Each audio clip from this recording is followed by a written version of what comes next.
ভাই আছে প্রদীপ নিয়ে এখন ক্যান্সারে আক্রান্ত হয়েছে, ব্লাড ক্যান্সারে। তার কিছু আর্থিক সাহায্য দরকার, তাই আমি এই মেসেজটা দিচ্ছি আপনাদের মাধ্যমে। তার ভিডিওটি নিজের। হ্যালো, নমস্কার। আমি প্রদীপ কোলে, আমার বাড়ি সিঙ্গুর, জেলা হুগলি। আমার বিগত বহু বছর ধরে আমি ব্লাড ক্যান্সার রোগে আক্রান্ত ছিলাম। আমার 2012 সালে প্রথম ব্লাড ক্যান্সার হয়।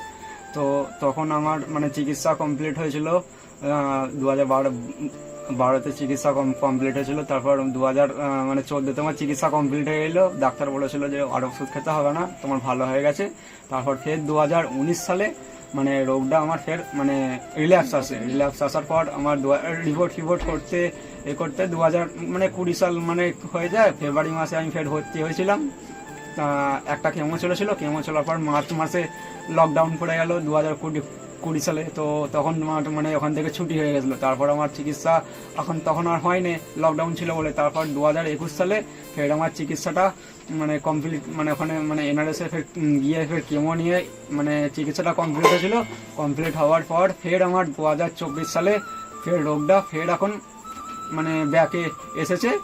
তো ব্লাড ক্যান্সার রোগটা ফের ব্যাকে এসেছে। তো এখন ডাক্তারবাবুরা, আমার এনআরএসের ডাক্তারবাবুরা এখন বলছে যে তোমার ব্লাড ক্যান্সার যেহেতু দুবার রিল্যাক্স তোমার হয়ে গেছে, আর দুবার কেমো চালানো হয়ে গেছে, তো এখন কেমো আর চালানো যাবে না, তোমাকে এখন বোন মেরু ট্রান্সফার করাতে হবে।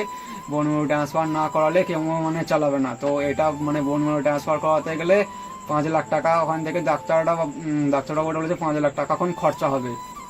তো সেই টাকা এখন জোগাড় করা আমাদের পক্ষে খুবই এখন অসম্ভব হয়ে দাঁড়িয়েছে। কেন আমাদের দুবার ব্লাড ক্যান্সার হয়ে গেছিলো বলে সেই টাকা এখন আর জোগাড় করতে আর পাচ্ছি না আমরা।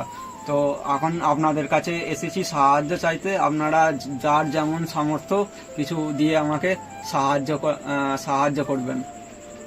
যা যেমন সামর্থ্য আছে সেই রকম সাহায্য করি, আমার চিকিৎসাটা শুরু করতে পারি, বন্ধুবাড়ি ট্রান্সফারটা করতে পারি।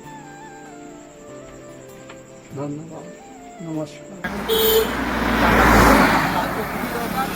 সাহায্য করবেন, এটা আমার রিকোয়েস্ট।